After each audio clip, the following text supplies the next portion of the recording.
from the Brown and Crouppen studio, WFUN St. Louis. Streaming now at Odyssey.com/963 The Lou. We are the new 96.3 R&B for The Lou. Hey, St. Louis, the show starts now. Demetrius Johnson hanging out the box from Sunday morning, jamming so hard he might break the rim. Demetrius Johnson, fella, keeping his ear to the street.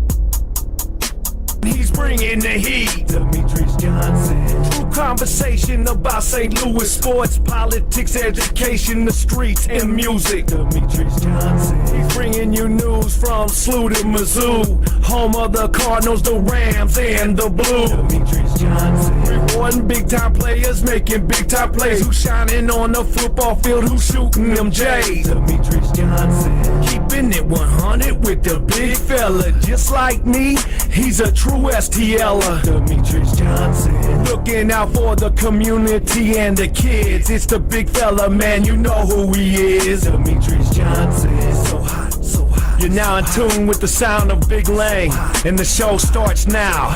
Demetrius Johnson. You went there with the big fella. I told you not to go there with the big fella. Oh, big fella, don't hurt him. The big fella just ate you up. Good morning and welcome to the Demetrius Johnson Show. The big fella. He's flying high with his compadre, Coach. What up, Coach? What up, everybody? What up, D to the J? Hey, man, before we get down to business, let me say good morning to my Facebook family, man. They are already up. Man, Andre Holman, what the hell you doing up so early, dude? Andre, you know you don't get up until about 10 o'clock on Sundays. My girl Erica Brooks, what's up with you? Nebo, what's up with you? Hey, you know what? She's a true warrior. This lady, Yolanda Fountain Henderson, man. She is the first one on Facebook every morning. Anytime I come on, I love some Yolanda Fountain Henderson. That's my girl. Kayla, what's up? Carla May. Oh, my girl Carla May. What's up? Hey, Sylvia, when you gonna come and visit me again, man? Sylvia, stop tripping, man. Sylvia McCowan. Sylvia used to be my right-hand girl down at my foundation, y'all. She done kicked me to the curb. I don't know what happened to her. And my boy, Harlan Smith. What up, Harlan? Oh, man, it's just cool to see my family up early this morning. Hey, y'all, we got to get show lined up, so get ready. Andre, what you talking about working? Andre Holman be tripping, y'all.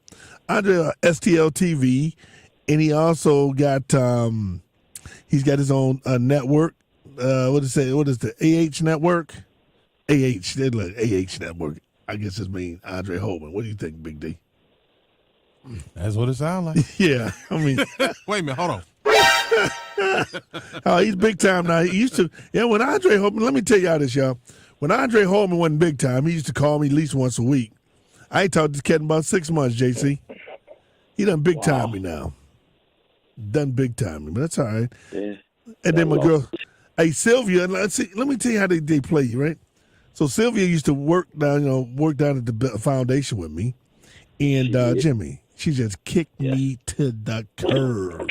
Hey, man, we ain't seen Sylvia in years. I know it. It's been a long time. I see her doing those little Facebook poses, all cute and stuff now. You know, she all cute, makeup on and hair all did. Or did you say hair all done? What'd you say? Which one you do? Did or done? Which one? Big D. They be on some did. Okay, did. Hair all did. But that's all right. I bet you will call me Sylvia and Andre Holman. Boy, Erica Brooks is my girl, too, though. I got a lot of folks, man, that listen and follow us, so it's all good. All right, let's get down to business. Let's go and talk to my man. What's up, Marnice? Big Mike. What up, Big Mike? Hey, what's going on, DJ? What's up, everybody? What's up, buddy? How you doing? Hey, you got it. Hey, Super Bowl, SLU basketball, Edwardsville High School basketball players, Sidney Harris, Vashon basketball players, Kennard Davis. Let's go. Super Bowl Sunday, next Sunday, man. This should be a good one, man, despite all the stuff with the lawsuits. But this Cincinnati Rams game going to be a good one. Can old Matthew Stafford lead the Rams to the Super Bowl? Or will my boy Joe Burrow and Jamar Chase steal the show? I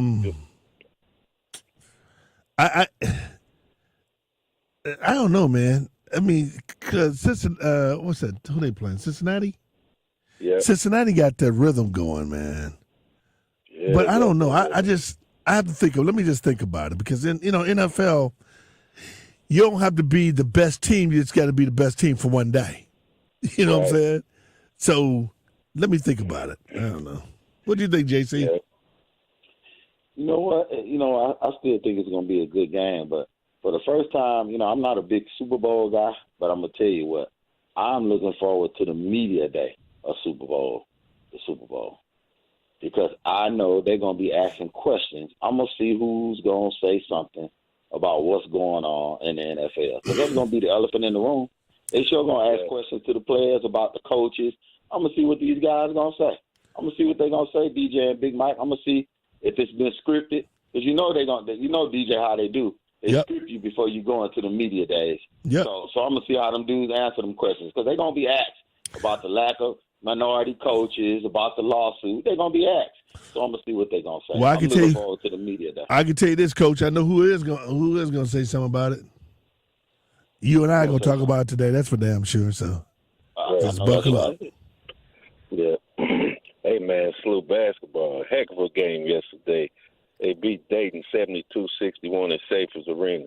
Yuri Collins continued to dominate, man. 16 points, 8 rebounds, 6 assists.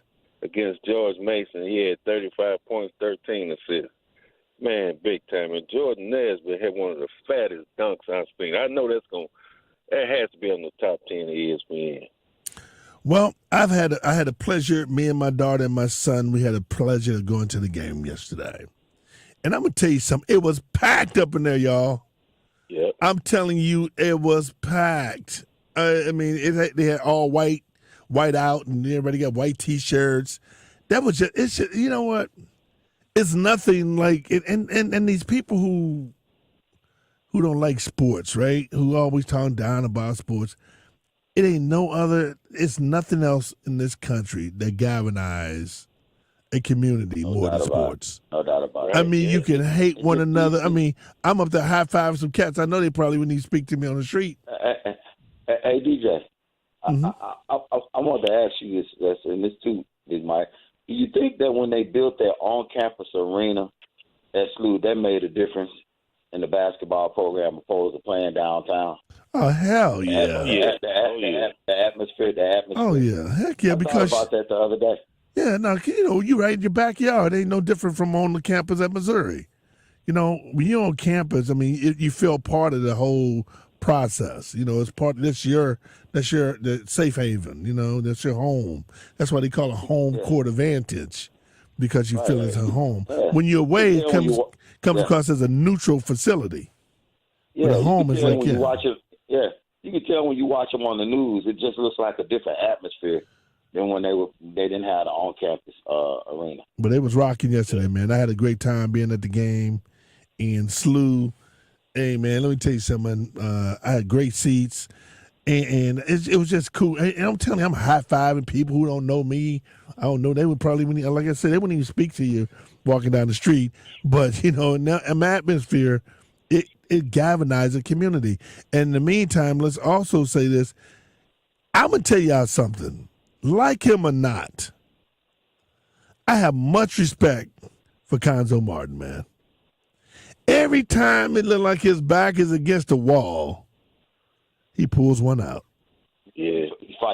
You fight out of the corner, don't you? I'm telling you, Fight you out got of to the give the corner, dude credit. Every time you think he's down for the count, he comes out.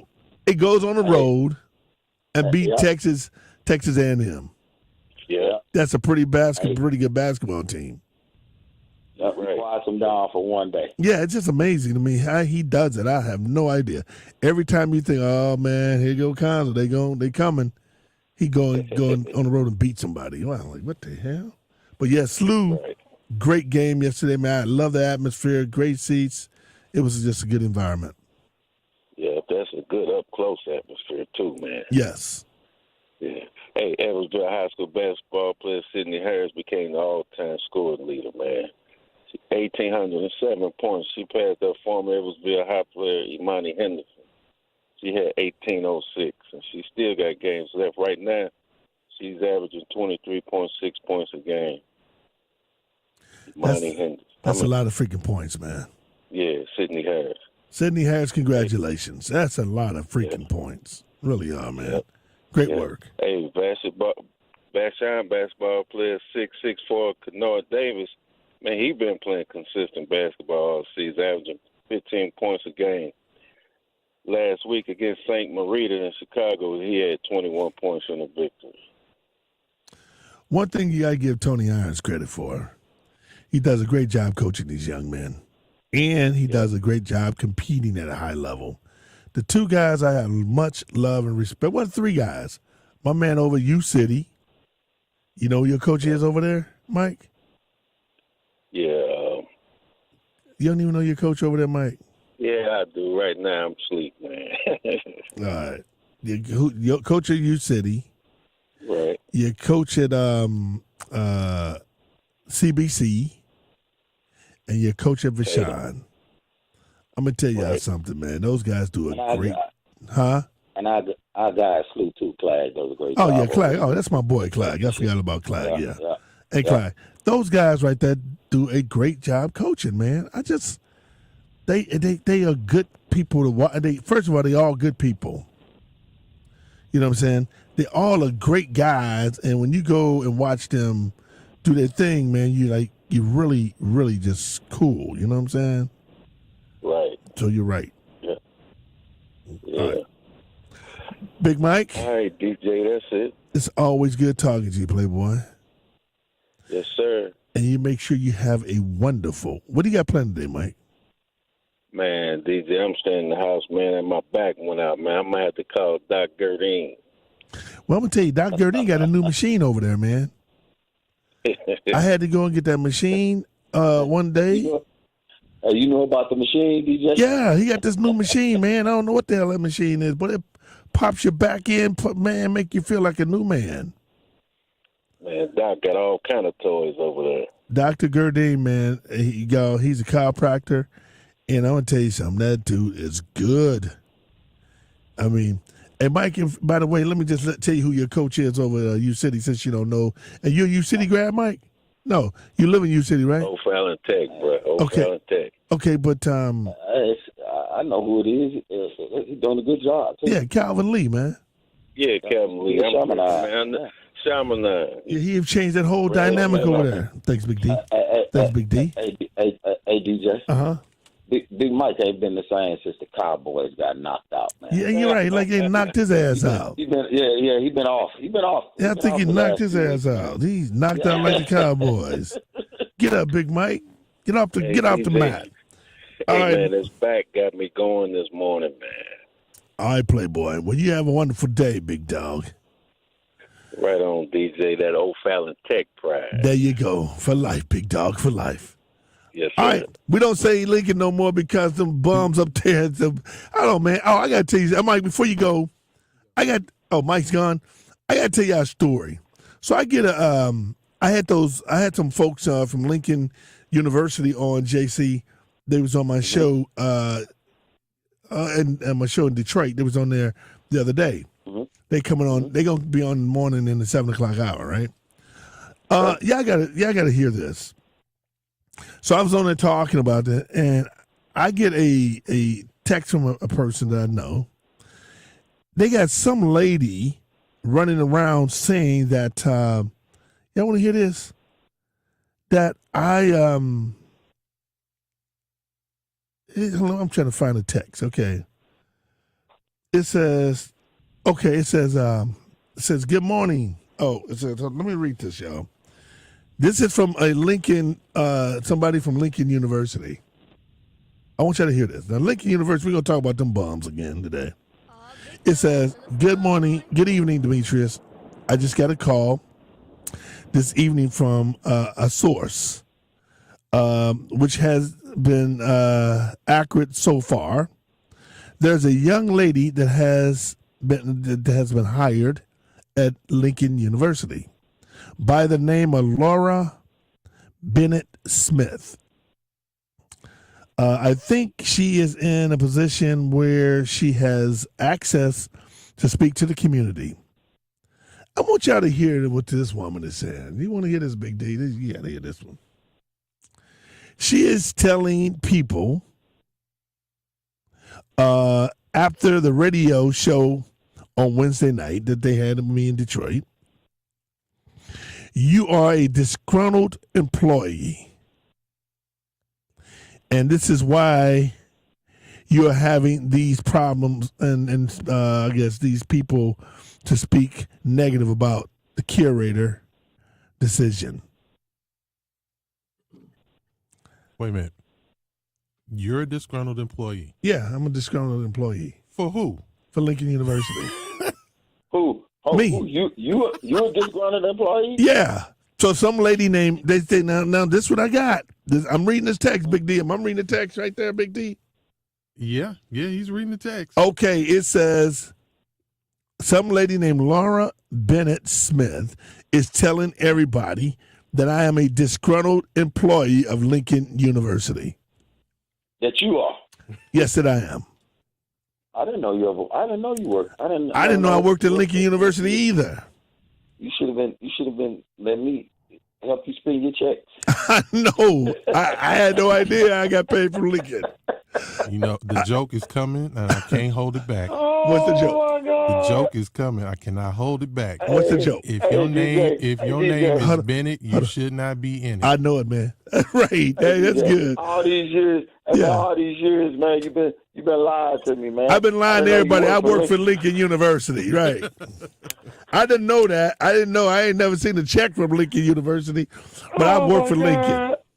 The checks in the mail. They saying I work for Lincoln University, y'all. Hey, you're a disgruntled employee. Right. Hey, Erica Brooks, you're right. I'm a Mizzou Tiger for life. I am a disgruntled employee that work at Lincoln University. That's the text. I'm telling you, I can't make this up.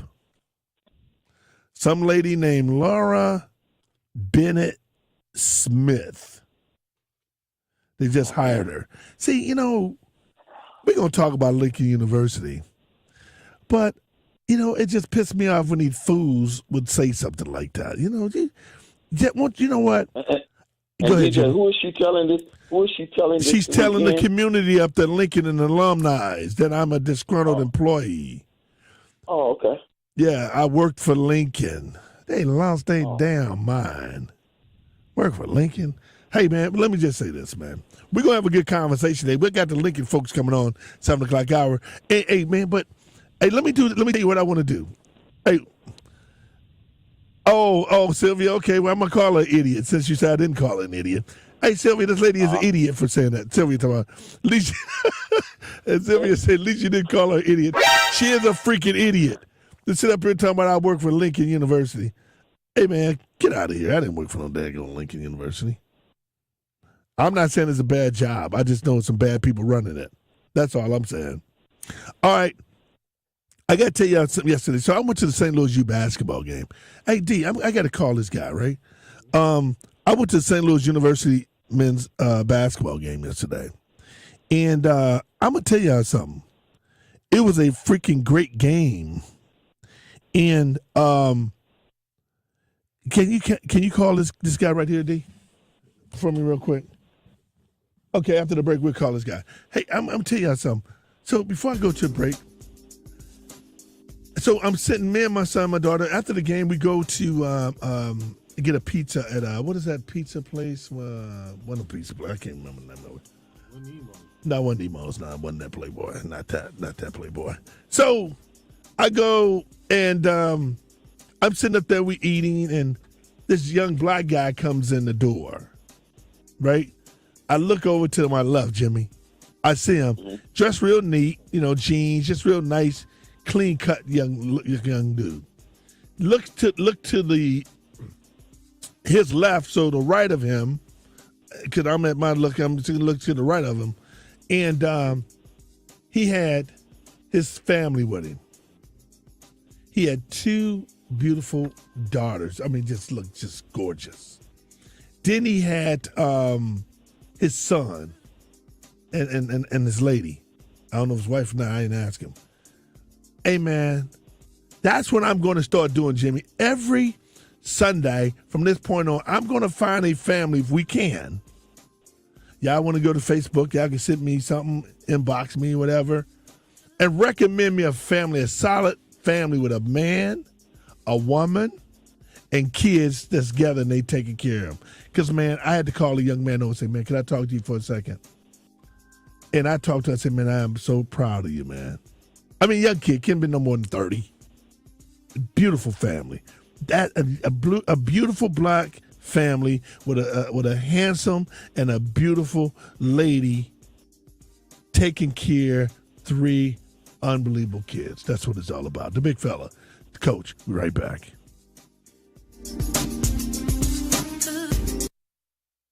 The new 96.3 R&B for the Lou is celebrating Black History Month. Hi, my name is Megan, and I attend Hazelwood West Middle School. Maya Angelou was an American poet, singer, and civil rights activist. She published 7 autobiographies, 3 books of essays, several books of poetry, and is credited with a list of plays, movies, and television shows spanning over 50. Celebrating Black History Month with AARP St. Louis. Visit aarp.org/St. Louis and the new 96.3 R&B for the Lou. At Frank Lita Mitsubishi in the Frank Lita Automotive Outlet in Bridgeton, we can appraise your car today. You can get thousands over book value for your trade-in, and we can buy your car even if you don't buy from us. YesLita.com. Weeks after I had COVID, my hair started falling out in chunks. Chantel, a Missouri resident. I had to have my husband, who is a barber, cut all of my hair off. And I stood in that shower and I cried and I cried and I cried. And I looked so ugly to me. I had no idea that hair loss was a symptom of long COVID. This is Dr. Michael Moncure here in Missouri. About 1 in 3 people who get COVID develop long-term symptoms. Some may surprise you, like erectile dysfunction, serious heart conditions, even hair loss like Chantel. These symptoms can show up weeks or months later, even after a mild case. Getting vaccinated is your best shot against long COVID. To find a free vaccine or booster within 5 miles of your home, visit mostopscovid.com. That's mostopscovid.com. No one wants to live with COVID for the long haul. Paid for by Missouri Foundation for Health. New vehicles arrive every single day at Travers GMT Auto Sales in beautiful Florissant, right across from Deerbergs. Shop all makes and models of cars, trucks, and SUVs in all price ranges. Many still under factory warranty. Chevy, Ford, Dodge, Lexus, Mercedes, BMW, and much more. Get fast 15-minute credit approval and guaranteed financing regardless of your credit situation. Budget cars start at only $79.95. Travers GMT Auto Sales in Florissant on Lindbergh, 2 miles north of 270. Locally owned for over 26 years and powered by the Travers Automotive and RV Group. Mr. Clean, Mr. Clean. If your friends are using Mr. Clean Clean Freak spray, you won't find grease on their stovetop, or soap scum in their bathtub, or tomato sauce splatter in their... Why are you looking at my microwave? No reason. Clean Freak is different than other spray cleaners. Its innovative spray nozzle delivers a powerful deep cleaning mist that starts working on contact, easily breaking down tough messes in seconds. Mr. Clean Clean Freak. If you're on Medicaid, how would you like if your caregiver was your daughter, your son, your grandchild, or close friend? If you're on Medicaid, Freedom Care can help you hire the caregiver of your choice, and that caregiver will get paid. In fact, Freedom Care now offers instant pay. Your caregiver can get paid instantly as soon as their shift is done. Call 314-789-8100 and talk to Freedom Care about having your friends or family take care of you and get paid to do it with instant pay. No more worrying about getting care from an aide at an agency. Freedom Care helps you choose who you want to take care of you, and that person gets paid. Call Freedom Care at 314-789-8100. That's 314-789-8100 to enroll in this program now. You get a caregiver you know and trust, and they get paid instantly as soon as their shift is done. Enroll now by calling 314-789-8100. That's 314-789-8100, or go to freedomcaremissouri.com. Freedom Care, we're here for you. Everybody knows you gotta get it at Clement. Everybody knows you gotta get it at Clement. Clement Auto Group presents things you probably don't know. Number 1, if you drive south from Detroit, you hit Canada. And number 2, Clement Auto Group offers a 30-year, 300,000-mile warranty on all new and most used vehicles. Everybody knows you gotta get it at Clement. Everybody knows you gotta get it at Clement. Find the car you want, new or used. Get it at Clement, get pre-approved. 6 locations or log on. ClementAutoGroup.com. Hi, it's Raj Clement, owner of Clement Olympic Motors, home of the 30-year, 300,000-mile warranty. Clement Olympic Motors is located at the corner of North Lindbergh and New Florissant Road. We have more than 1,000 quality pre-owned vehicles to choose from. Any color, any make, any brand. You want it, we have it. Guaranteed financing for any credit situation. Come see me, Raj Clement, with Clement Olympic Motors. Everybody knows you gotta get it at Clement. Everybody knows you gotta get it at Clement. ClementAutoGroup.com. Hola, Carla speaking. Carla's roofing company always goes above and beyond. Yeah, we heard about next week's forecast. She needs a new foreman to weather a storm of projects. You mean another full crew before Wednesday? Mira, Jose, can you work Wednesday? Indeed can help her hire great people fast. I need Indeed. Indeed you do. Instant Match instantly connects you with quality candidates whose resumes on Indeed match your sponsored job description. Visit Indeed.com/credit and get $75 towards your first sponsored job. Terms and conditions apply. Hey team, it's a full house. We gotta pick up the pace. At Hank's Restaurant, the line goes around the block. This for 12? Okay, I need the truffle oil drizzle. What he needs is another line cook. Oh man, are the quail breasts still in the sous vide? Dave, can you keep an eye on that, please? Indeed can help him hire great people fast. I need Indeed. Indeed you do. Instant Match instantly connects you with quality candidates whose resumes on Indeed match your sponsored job description. Visit Indeed.com/credit and get $75 towards your first sponsored job. Terms and conditions apply. Here at Frank's Red Hot, we've put together a completely exhaustive list of essentials that will bring everyone together on game day. Number 1, Frank's Red Hot. Number 2, wings. Okay, it looks like that's it. Frank's Red Hot. I put that on everything. Back to St. Louis's best mix of R&B. This is my station for R&B from back in the day and today. This is the new 96.3 R&B. The hottest music every day, all day. For the Lou. You went there with the big fella. I told you not to go there with the big fella. Oh, big fella, don't hurt him. The big fella just ate you up. Welcome back to the Demetrius Johnson Show, the big fella flying high with his compadre. He's got his boy, my man, the coach, on. And also joining us now is my man, Murray Scott with Scouting Out. What up, Mo Scott? Hey, good morning, big fella. Good morning to the crew. Good morning, coach. All right, before we get down to Scouting Out, I need to do something real quick. I wanted to bring in a conversation, a young man I met yesterday at the pizza place and with his family. And I'm going to recognize a black family and a black business every Sunday throughout this whole, we ain't going to just say Black History Month. We're going to talk about every month. Hell, that's what we do. All right, let me bring in my man, Javon. What's up, Javon? Hey, what's up, Demetrius? How you doing? Good morning to you all. Good morning to you too, man. Hey, yesterday we was out. I had a pizza. I was with my family, and I looked around and I saw you with your family, man. And I just had to call you over to the table and have a conversation with you, man. You had 2 beautiful, beautiful daughters and a handsome son, and your lady was beautiful. Hey, man, just talk about that fatherhood for me. Demetrius, I just try to embrace that as much as I can because growing up as a young man, when I was a child, I had my father in my life, but I ain't really get much of that. And he did what he could. I'm not saying my father didn't do what he supposed to did because he did what he knew. Mm-hmm. So I just try to embrace what I was raised with and put a little of what I got for myself as a man along with that, and I just try to do that as much as possible because it's just a blessing, to be able to be a father and have people depending on you and looking up to you to lead them, And when I saw your daughters, man, they was just gorgeous, man. I mean, and your son looking like you, smooth like you, man. I got to call this dude over here and talk to him, man.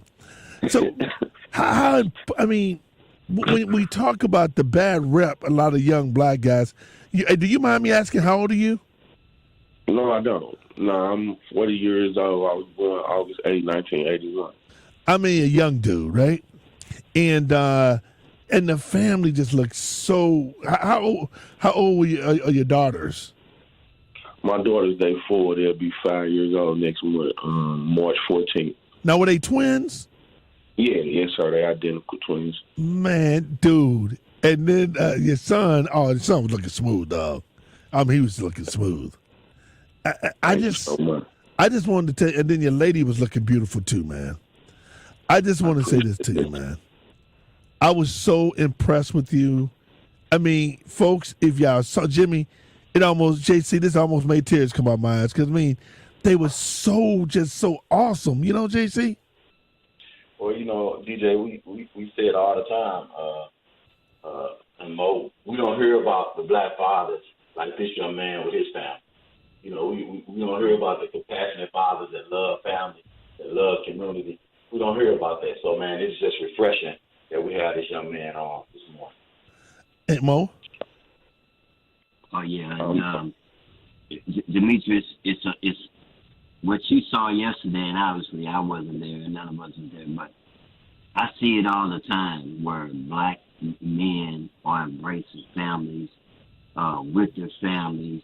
The one picture that I love is I love seeing the black men holding their infant daughter's son.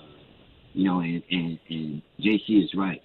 These men don't get the credit they deserve. There's a male environment group over in East St. Louis. Yesterday we gave out, I'm a part of it, gave out suits. It was called Dress for Success. We gave out suits and stuff. Some people may have saw it on the news to black men in the area. But the black male and society as a whole tries to portray the black male almost as distinct. When I say the black male, I'm talking about the ones who are raising their family, who are taking care of their kids, who are being Mr. Mom out here, that are dropping off their sons and daughters at school. I see it in a lot of areas. We just don't have men that are in the basketball gym or the football field with their chests out. We have men that are doing things and spending time with their families and taking care of home. And I applaud this gentleman, and Demetrius, this is really special that you bring him on this morning because like a lot of things that we talk about here on Sunday morning, this is something that needs to be expounded on and talked about in a positive light as well. No doubt about it. So Javon, what would you say to other young men that have a family? What would you say to them to encourage them? I would just say, value that and appreciate that because it's a blessing. Because, growing up, like I want to state one more time, I really didn't get much of that because I had young parents growing up. My parents was teenagers. My mother was 17. I think my father was 16 when I was born. And, growing up, my father, was kind of into the streets and this and that or whatever. So it really wasn't much that I could go off of when I became a man. So I kind of had to teach myself of becoming a man and, being a father because my father ended up being in prison system and so on and so on. And that's a whole nother topic. But, it's just, something that we need to embrace coming up in the inner city because it's not a lot of that. And we tend to kind of go astray chasing something that really has no value, and that's the streets and being in the streets, you know what I'm saying? And a lot of us end up getting taken away by death or end up getting taken away by jail. So that continues to be a cycle in breaking up black families in the inner city because we underpowered, because we sometimes be uneducated. We don't have the fairness of job opportunities and good standards of living. So, it's a big imbalance where we from as men. So when we do those type of things as being men and trying to, upbring our family to the standards of what we know as being just having a good standard of living, it's hard. And it ain't always easy as it seems being a black male in society nowadays, because it's a lot of imbalances that's, need to be worked worked upon with us in our community and with the system as a whole, whether it's the judicial system or job opportunity systems, educational system, all that. So it's just a work in progress, and I feel like us as black men, we need to come together more and work with one another and build upon each other. Like you reached out to me yesterday. I really appreciate the acknowledgement. And, you know, we need more than black leadership in our community because there's not much of that left nowadays. I'm going to ask you this question before I let you go, man. And Javon, right? And Javon, I don't know if you want to tell anybody your last name. It doesn't matter if you do or you don't to me. Yes, sir. I don't mind at all. What is your full name, man? My name is Javon Cortez Porti, and I don't really sugarcoat nothing or have nothing to hide myself because, like I say, I've lived a kind of rough life, you know what I'm saying? But praise be to God, I'm still here. I've been shot. I've been to prison. You know what I'm saying, not a high school graduate, but a lot of people wouldn't know that unless I share that with them. And I don't have nothing to hide, and I'm not ashamed of my past. And I feel like, you know, what I've been through is what make me be able to appreciate where I am today as far as being blessed to be a father that's been through some struggles and striving just to be the best and to be a better man every chance I can. And just want to be a difference maker and want to be able to touch some young men who I can possibly save from going down the road that I went through, going through juvenile and going through boys' homes and ended up going to prison. And like I said, ended up shot and fighting for my life. And I had to be in a wheelchair at one point in time in my life and learn how to walk again and all that. And praise be to God, you know, I did that on my own. As far as my own therapy, I just doctored on myself every night and every day. I never, after my incident that took place, I never went to therapy or any of that type of stuff because, like I said, in our communities, we sometimes don't have insurance and this and that to, you know, afford ourselves these things as far as medical attention. And, you know, it just kind of be an imbalance, like I said earlier in our conversation, in our community and with people from our walk of life, you know. And I just wish we had a first shot and more opportunity as men to be able to better ourselves so we can be better to our families and for our communities. Man, you said it a lot. You said it, man. I mean, I have nothing else to say, man. Javon Portis, I'm telling you this, my man, I'm proud of you.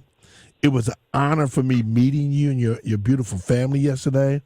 And I'm thankful, and you got my number, and I got yours. Let's stay in touch. If there's anything we can do. And you know what? And then Jimmy, he made me feel good when he came. We started talking. I didn't know if he knew who I was because I didn't know who he was. He said, hey, man, I'd like to come by your building to see you.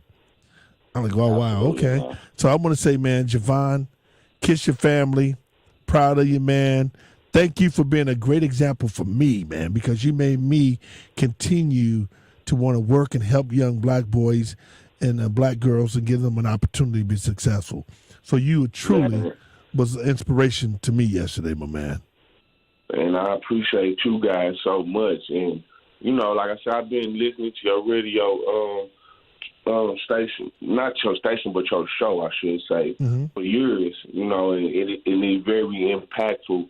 And we need more, like I said, of leaders like you are in the community. And you all really do make a difference because I know if a person like me can be touched by people like you and so on, then we do have a chance, you know, and all we have to do is come together and, you know, just use our head as black men because we very smart individuals. It just we don't get a chance to show that sometimes. So sometimes it go to waste in our communities.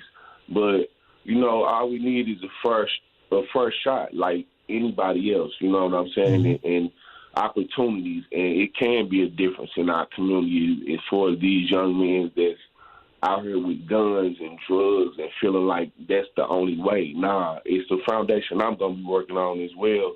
And, you know, hopefully I can get information and get the direction from gentlemen like you are.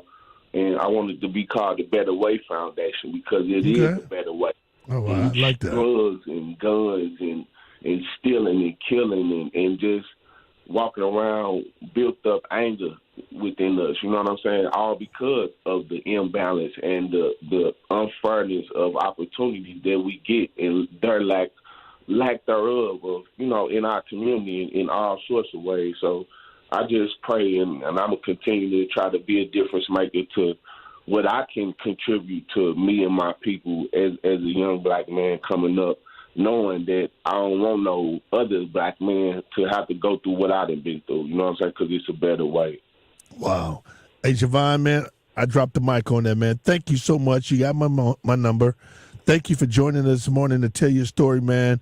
It was a blessing meeting you and your beautiful family yesterday, and you have a wonderful, wonderful rest of the day. Thank you so much, Javon. Man, thank you all, and God bless you all and you all's family, and you all have a great one, man. And I'm looking forward to meeting all you gentlemen and continue and everything. All right, thank you so much, Javon. Man, Javon Pertise. Go ahead, Jimmy. Hey, fellas. Yes. I'm a man that believes in a higher power. It was meant for you to meet him yesterday, DJ. I'm telling you, it was just.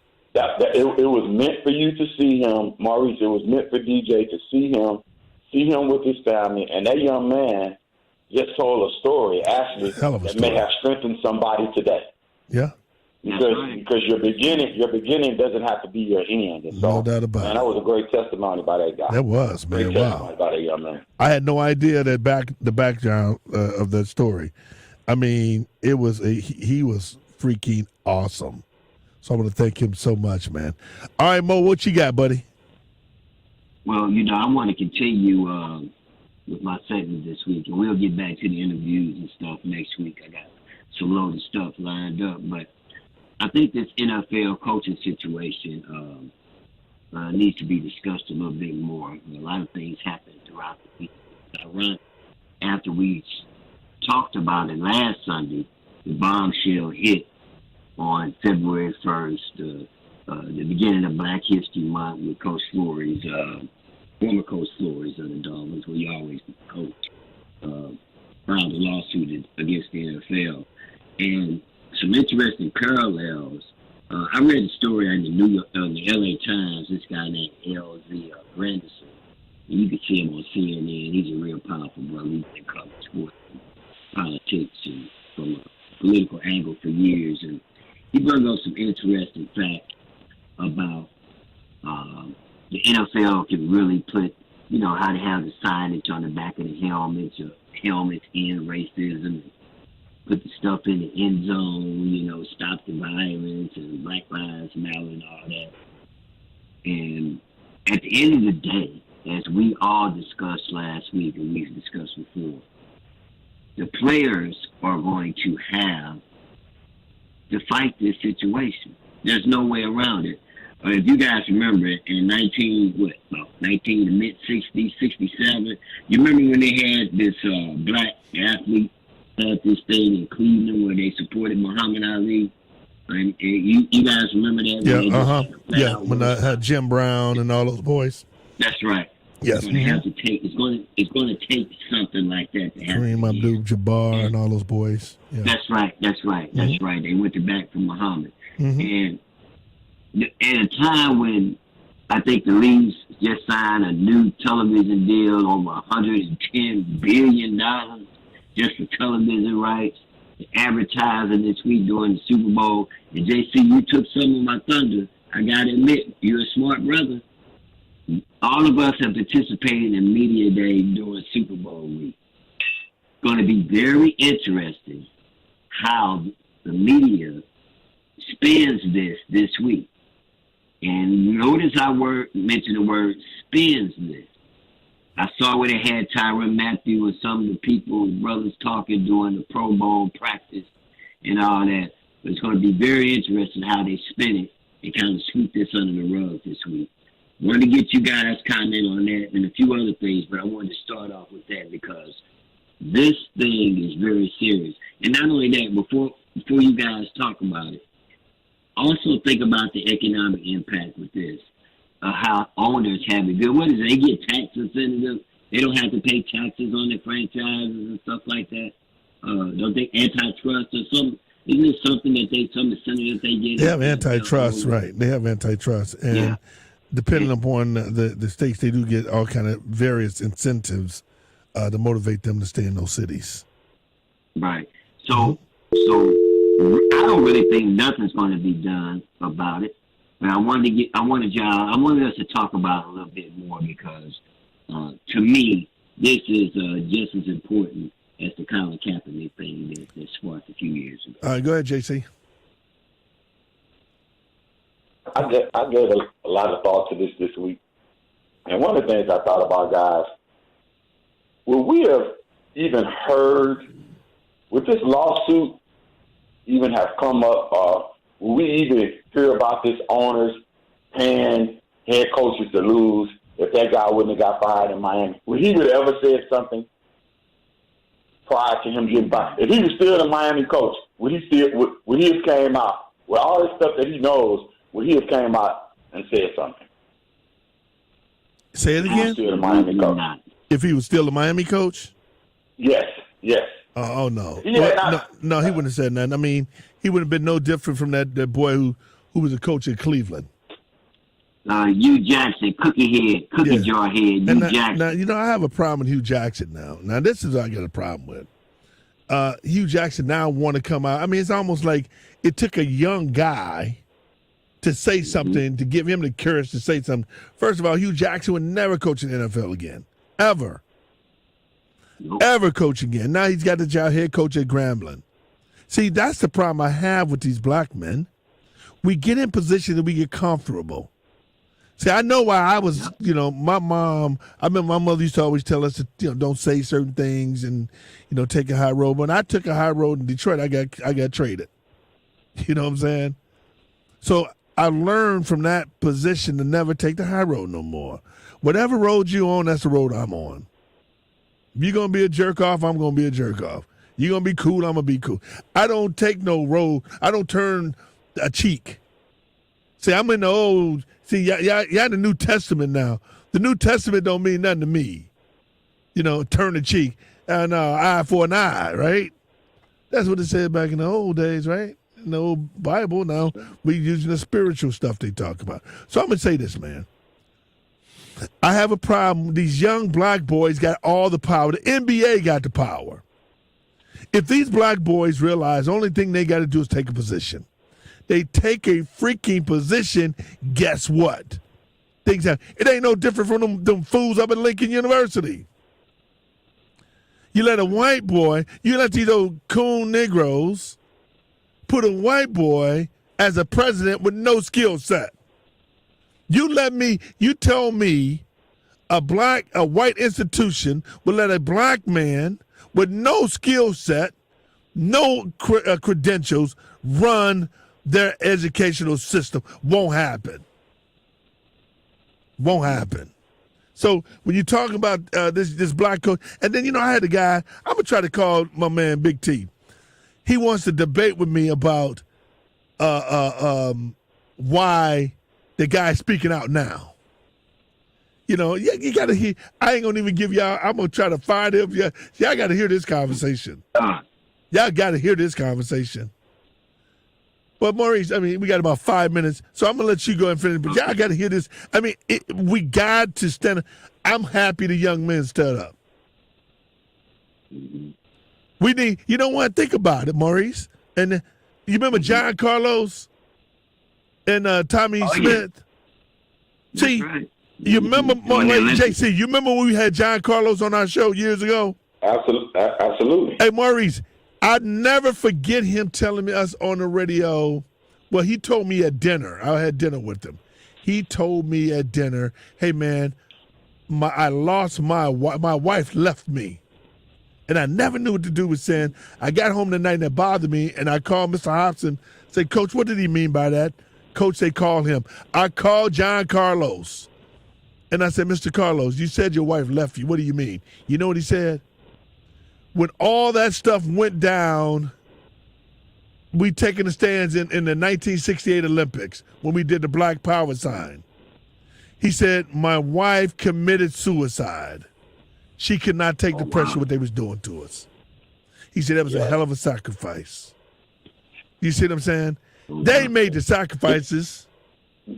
DJ and Maurice, what happened a few years ago at the University of Missouri when them players said, we ain't playing? Right. If y'all don't address all the stuff the president said, we not going to play. Right. Right before a bowl game. Remember that week? Yeah. Remember that week? Remember that? They said, we not playing. See, they got the power. Hey, man, thank you. They end up getting rid of that guy. They got the power, man. They got the power, Maurice. That's But right. these old, they got that slave mentality. And then these parents, you see, you want somebody else to sacrifice for your kids, but you don't want your kids to sacrifice for nobody else. You want somebody to stand up, but when it's time for your kid to stand up, oh, don't say nothing. You ain't going to make no money. Well, you know what? When it's time to get rid of your ass, they're going to do it anyway. You can't stay. You ain't going to stop it. That's right. It was a joke what happened to that dude, man. I'm going to get this, but I ain't going to get, Maurice, go ahead and finish up. So I'm not going to continue to, boy, I wait till I hear this conversation with this guy. It's a couple things here. So Goodell comes out with this letter the other day, and it's really just a sham prior to the Super Bowl when Media Day starts, basically today and tomorrow after the Pro Bowl. And they talk about how they hired, I think Martin Mayhew got hired this week. I think about 3 blacks got hired. Got hired as what? Assistant coaches? General managers. You know, they talk, they're fluffing it over, talking about how the Rooney Rule has affected hiring in the front office. The Rooney Rule ain't did nothing. Nothing. It's a joke. The Rooney Rule came in effect in 2003. And guess what? It should be abolished. They only hired they had 3 coaches then in 2003. Now damn near 20 years later, guess how many coaches they got? 1. So yeah, it has made a hell of a change. It's done nothing. So the other parallel is it's going to put a spotlight on Mike Tomlin with the Pittsburgh Steelers, that one Negro that we do have as head coach. It's going to be interesting to see, and the Rooneys, I will give them credit. They haven't had, I think they've had, 3 head coaches in their entire franchise history? That's it. So they have been the model of consistency. And one of the Rooneys came out and said something, but he stayed in line with his cohort when he made a statement. But I have to give them credit. They do have one. And they looks like they're going to stick with him a little longer. I'm just saying that to say it's going to be interesting what Mike Tomlin says, because he has an owner, the only owner who has a black coach. And I think he needs to say something as well. I haven't heard anything on record whether or not he said anything yet.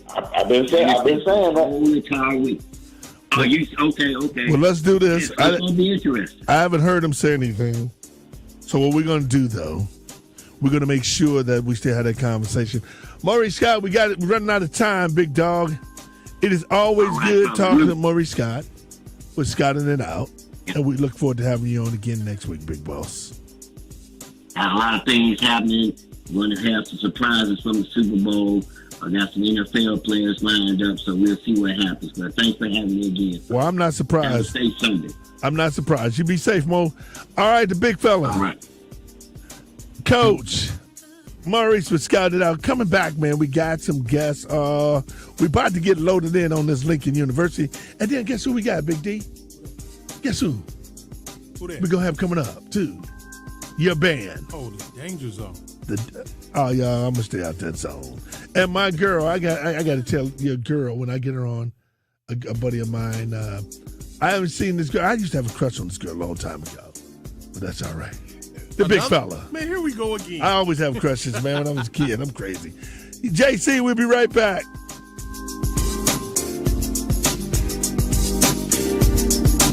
We are all on this planet together, so join Odyssey and find your one thing. February is a great month for a sweet, eco-friendly treat like honey. So get to know your local beekeeper. Locally produced honeys have a smaller carbon footprint, and local farmers markets are a great place to find them.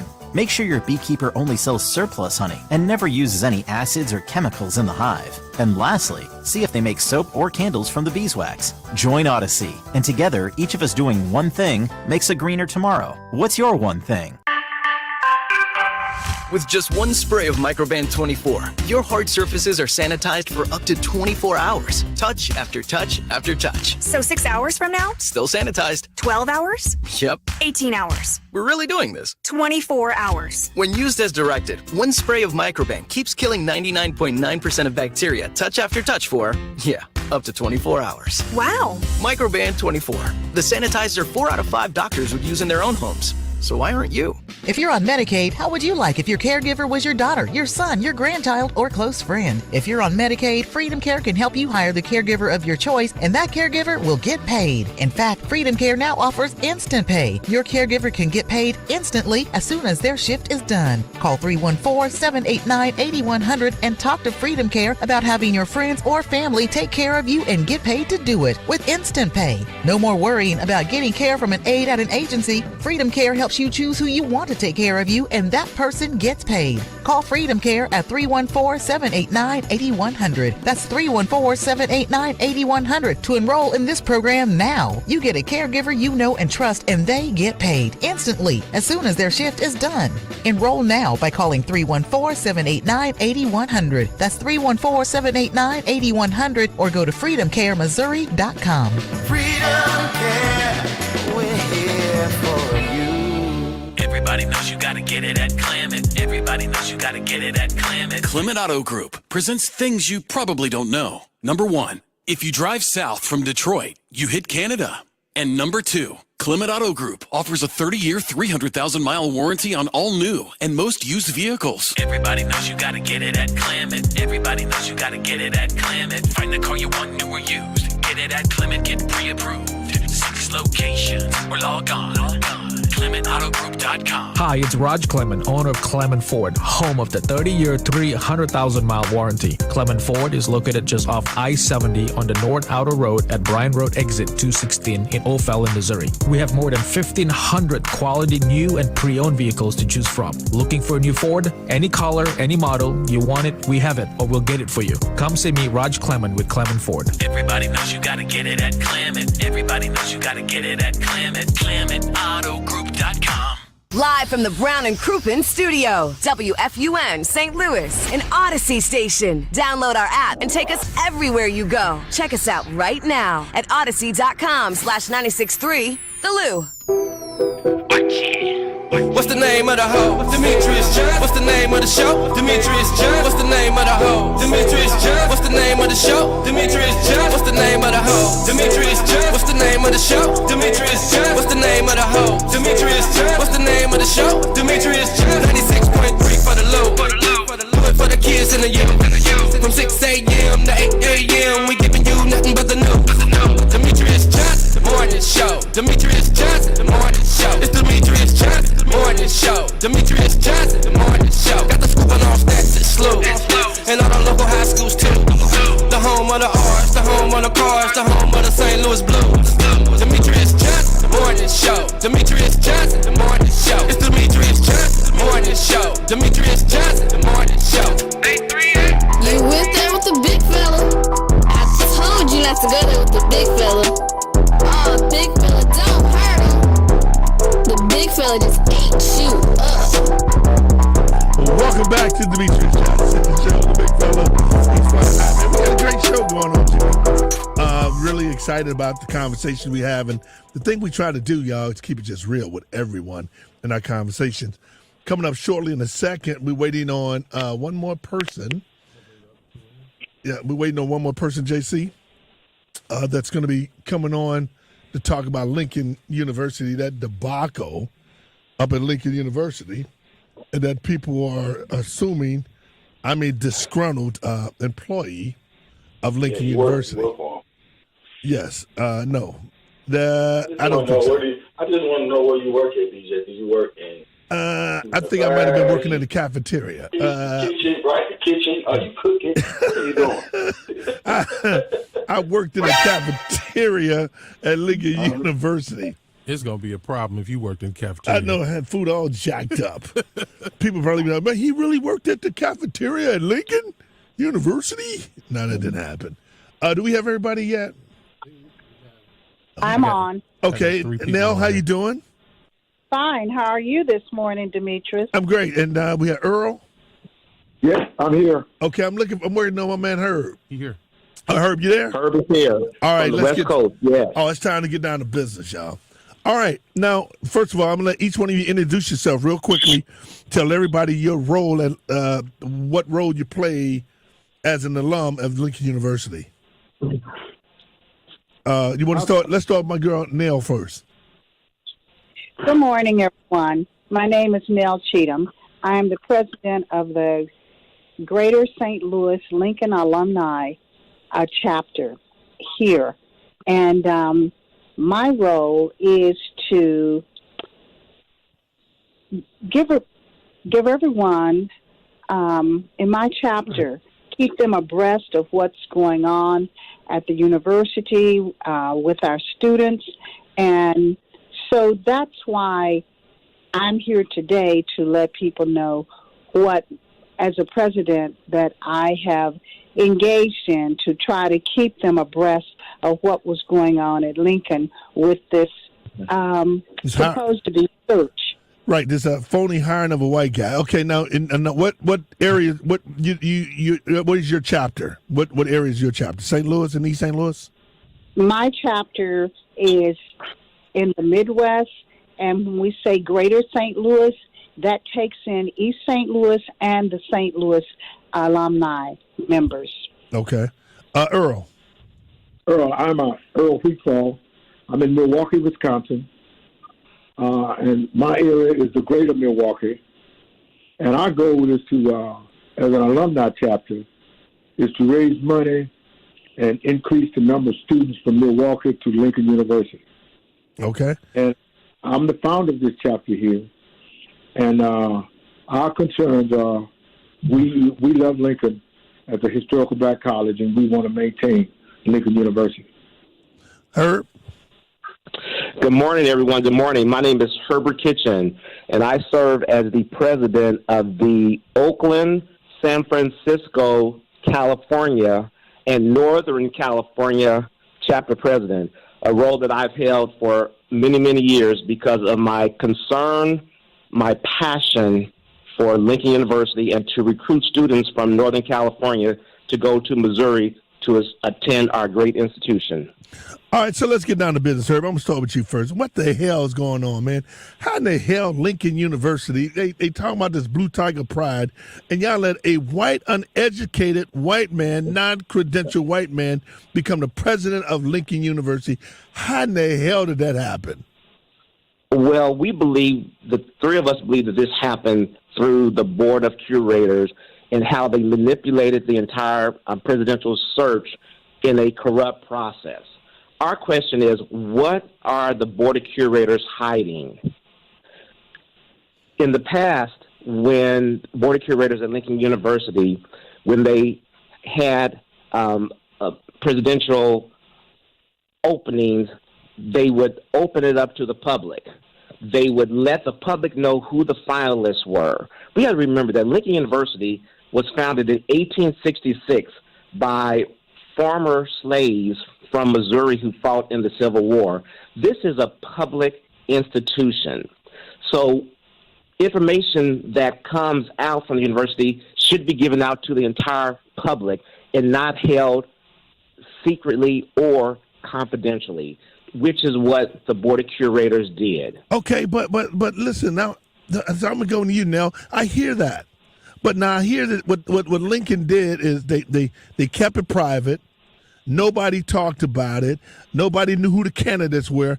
How in the hell y'all run a search, a national search, supposedly, wink, wink, bink, bink, and nobody know who the damn candidates are now? How did that happen? Well, Demetrius, let me say this. The Board of Curators ran this supposedly search. And the person that was supposed to be our liaison to let us know the progression of the search was made to sign a letter of confidentiality. Hold on, time out. Time the hell out. So they gonna tell y'all to sign a letter of confidentiality so you can't tell who are the candidates? Yes. Is Lincoln, let me ask you, is Lincoln University a private school or public school? It's a public school. So you're telling me a public school at Lincoln University, they tell the people who's on the board of curators, hey, sign a confidentiality statement. Nobody can know who the candidates are. That's absolutely true. May I interject? That don't even make sense. Go ahead. May I interject? Go ahead. When the person that was chosen to represent all the chapter presidents as our liaison, who was supposed to report back to the chapter the progression, not the candidates or any information about the candidates, that person told us that he was made to sign a letter of confidentiality. Okay, hold on, time out. It ain't some. Oh God! So this guy, whoever this person is, told y'all to sign. They signed a letter of confidentiality. We cannot. Don't they supposed to have a conversation with the graduates, the present body, student body, the administration, or whatever? Have a conversation, let everybody know what's going on. That was a problem. Oh my God! They knew this. This time they deviated from the norm. They deviated. So y'all didn't say. Hold on. Time out. I ain't trying to be disrespectful. So please don't take it away, y'all. If they deviated from the norm, shouldn't everybody been screaming about it? Correct. We should be. Correct. Go ahead. If you go back and look at the data, and I heard shared this data with me just recently, there were 3 other searches held by Missouri public universities, and they add all of that. They told who the candidates were, when they were going to be on campus, what their pictures, and did everything that was out in the open. This was a contrived, crooked pre-selection of this. Hey, go ahead. Yes.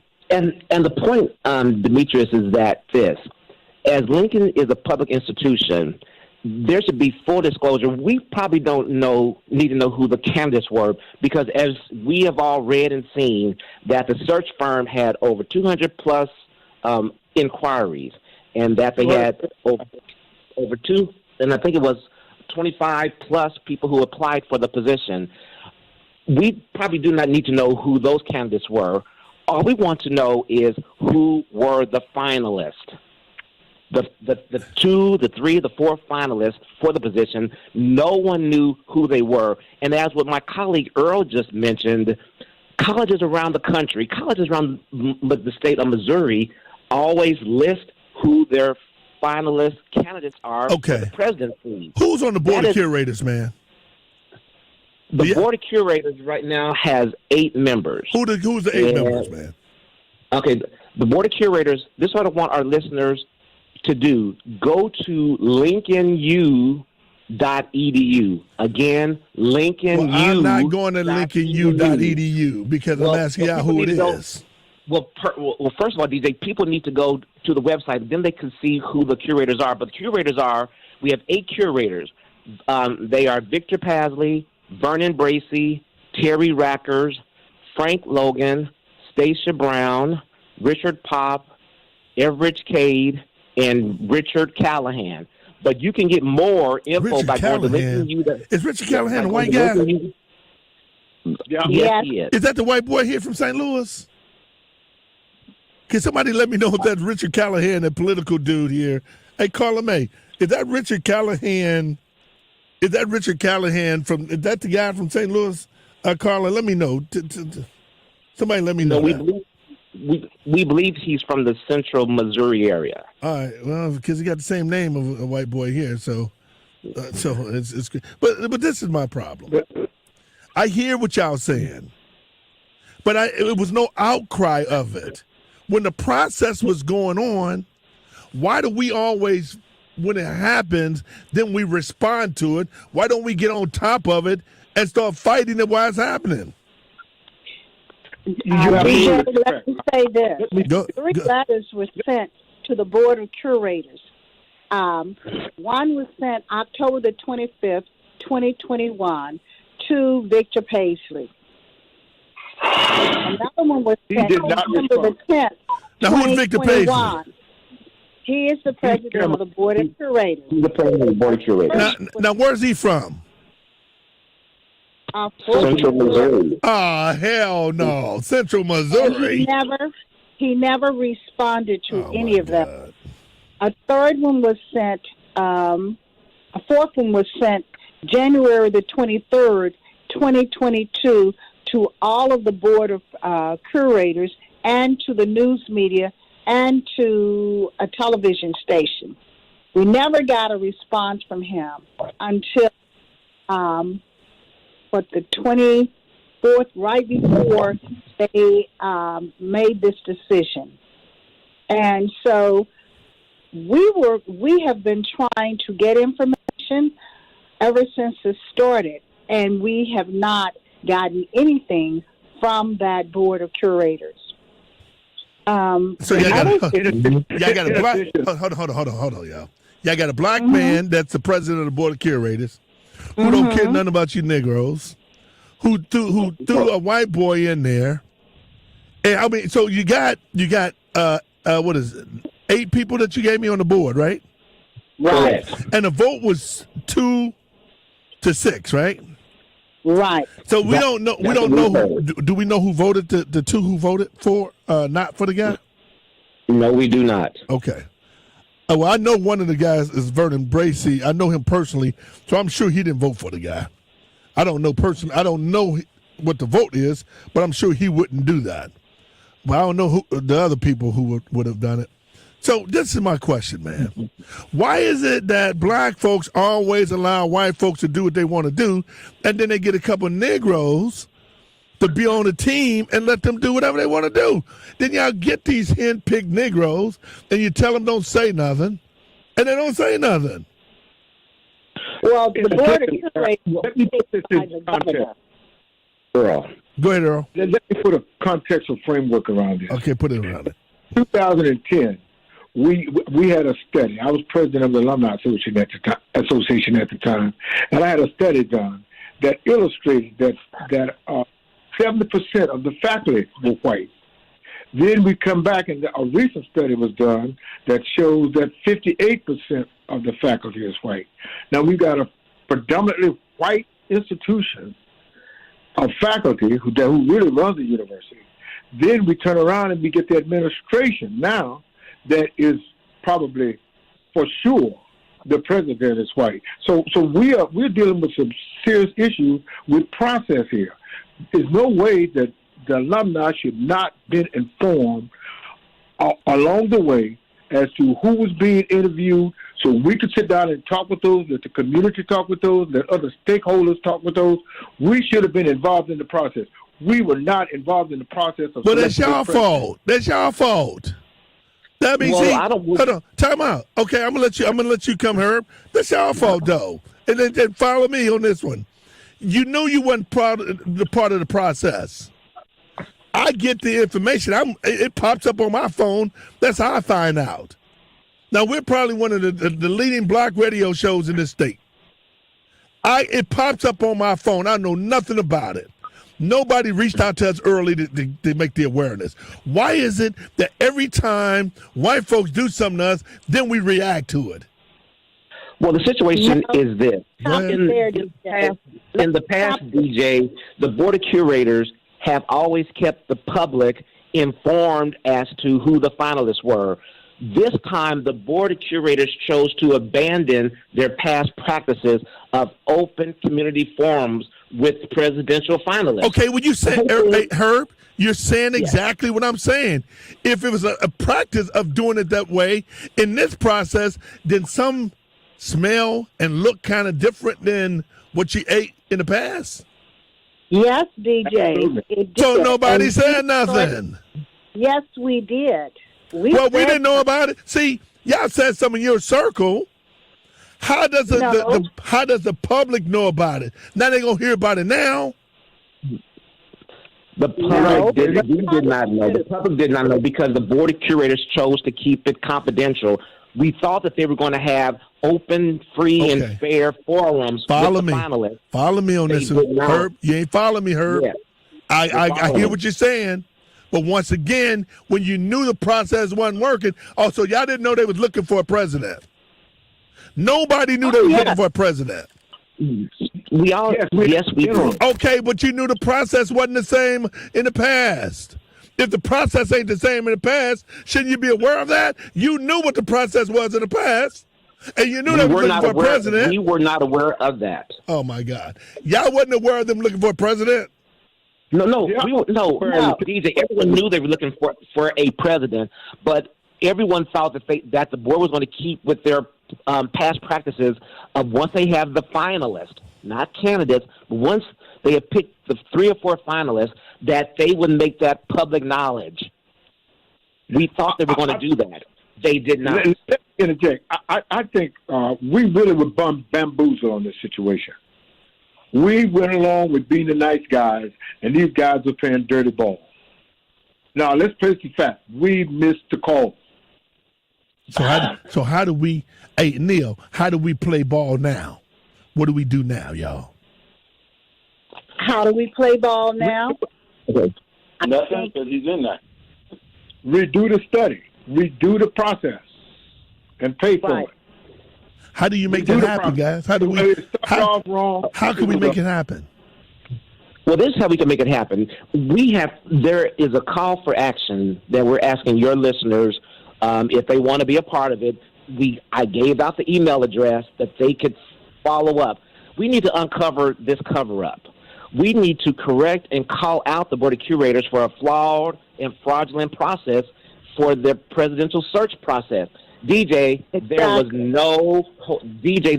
and listeners, there was no transparency in this search. I just got an interesting text, y'all, on my page, Facebook page. Carla May, she said, "Are you guys willing to challenge it legally?" That's being considered. Oh man, come on, y'all ain't for real. Yeah, ain't for real. Yes, for you to sit up here and tell me that's being considered. Hold on. Let me tell you what I just asked you, my man. I just asked you a poignant question. Are you guys willing to challenge this legally? It ain't no this can be considered. It's a yes or no question. When you tell me that needs to be considered, y'all ain't serious. And they know it. I didn't ask a question. Your point is well taken. I just asked a question. Are y'all willing to challenge it? I'm sorry, Neil? We represent our chapters. We have to do accordingly to what our chapter designate us to do. Now, this goes further than just the 3 of us. Okay? So some people feel that what has happened is okay. A lot of the people feel like we do. So when we go back to our chapters, that decision has to be made by the chapter, and then we act on it. But as I was trying to tell you, we were on top of this, and you may say we weren't, but we were trying to alert people that this is not how it has been in the past. However, Victor Paisley has people on that board that is going along with this for some reason or another. Supposedly, the land grant money and some more money is going to be promised to Lincoln if this person or whoever was chosen as president. My thing is, if the governor is going to give Lincoln any money, why didn't he do it when Dr. Woolfolk was president? Why didn't he do it? Okay, he didn't do it, but let me ask you a question again. Yeah. Are y'all willing to take this thing legally? Yes or no? Demetri, let me mention the fact that I'm representing the chapter in Milwaukee. I'm not representing I the just national. asked you a question. Would y'all be willing to take it legally? I don't care what you Yeah, represent. I'm willing to go hey, to my man, distance. let me say this to y'all. Earl Wheatfall down is willing to go to distance. Okay, let me ask y'all this. Let me say this to y'all. I hear what you're saying, but I just ask a very simple question. Is it night outside or is it light outside? Is it dark or light? That's all. And you dancing around. Hell, y'all dancing around that. How the hell y'all gonna do anything fighting this white dude? DJ, as two of my colleagues mentioned, it's just the three of us who are bringing this to the light, to your listeners, and to the world. We have to go back to our. I understand what you got to do. And let that them know. ain't the point. So the point is. Let me tell you what the point is, Earl. What is the point? Let me tell you what the point is. Whether we will or whether that we won't. Let me make the point. What I'm saying. I don't care how many other people got to do. If I love something and I care about it and I'll fight for it, I'll say, hell yeah, I'm willing to go to court for it. Now, mind you, you don't have the final say in it. I understand there's other dynamics, but for you to sit up here and tell me that's the problem. See, y'all don't see the problem, man. And I'm not trying to be disrespectful to y'all. No, but that's the problem. We always want to take this position about, well, I don't know. We consider, hell yeah, I'd be willing to fight. I'm willing to fight. I can't talk for everybody else. Well, I'm willing to go to distance, because I started off early on, writing letters to the purists, fighting this thing the way I knew how to fight it. Now I'm willing to go to distance. Legality is important. That's all we had to say, y'all. Correct. I mean, I'm just trying to figure out. Y'all talk about passion. Y'all talk about rightness. But you know what they always say? Are you afraid to step across that line and do what you have to do to make a difference? Hey, man. Hey, let's do this before we go to break. Y'all got a call for action. Don't y'all have a Founders Day event? They have a Founders Day. When is the Founders Day event? We believe it's February 10th, coming up this Thursday. At Jeff City? Yeah. On the campus of Lincoln University. Okay. Correct. This is what we're going to do, man. I'm going to post this on my Facebook stuff. We're going to call out for every person who really give a damn about Lincoln University and have graduated from Lincoln University to be out there, to come out there. Go to Jeff City. When is that again? Thursday for Founders Day, and protest. Y'all need to protest it. See, you know what they've done. They know that you guys, in your heart, you feel good about Lincoln, and you are a Lincolnite. But they know y'all ain't gonna do nothing. That's why they did it. That's why the white boy's now the president, and y'all looking stupid because they know the mindset of Negroes in Missouri. But the point, DJ, is that you're letting us three show our case to your listeners, to let them know that there is an issue here, that we need to have a call to action, because there, as I've said 5 times, there was no transparency in this process to let us know who the candidates were. For alumni, for students, for stakeholders, for even the community. Give your emails out. Give your emails out and let people reach out to you. Numbers of emails real quick. We got to get ready to go to break. DJ, one more response to your question. As a representative of the Milwaukee chapter, as an individual, Earl Wheatfall go on record as willing to go to distance and put his money where his mouth is. Good. Give people names and numbers or whatever emails, how they can reach you guys real quick. Because my producer's about to kill me. All right. Earl. Hey, look, we want you to stick with us, man. I'm with you, but give me the information so I can get it out. Y'all got to follow my lead. What your listeners need to do, they can contact me at HERB82364@AOL.com. Get that again? It is HERB82364@AOL.com. If they want to email me for more information or to join us in this cause, because we feel that with no transparency, no public information, everyone was left in the dark. Okay, we're gonna revisit it. Herb, you can get them at HERB82364@AOL.com. Hey, Herb, Neil, And yeah, thank you guys for coming on. I really appreciate it, man. We'll be right back. Thank you. All right, thank you. All right, guys. Thanks now. Thank you, DJ, for letting us come on. No doubt. Thank you. Take care. The new 96.3 R&B for the Lou welcomes the 14th annual Gateway Blues Festival, Saturday, March 14th at 7 p.m. at the Stiefel Theater with live performances from Tucker, Sir Charles Jones, Calvin Richardson, Chick Rogers, Big Pokey Bear,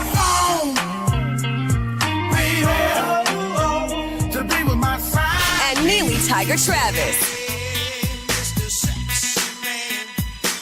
Get your tickets today at 963thelou.fm and Ticketmaster.com. It's the return of the Gateway Blues Festival, March 14th, with the new 96.3 R&B for the Lou. Weeks after I had COVID, my hair started falling out in chunks. Chantel, a Missouri resident.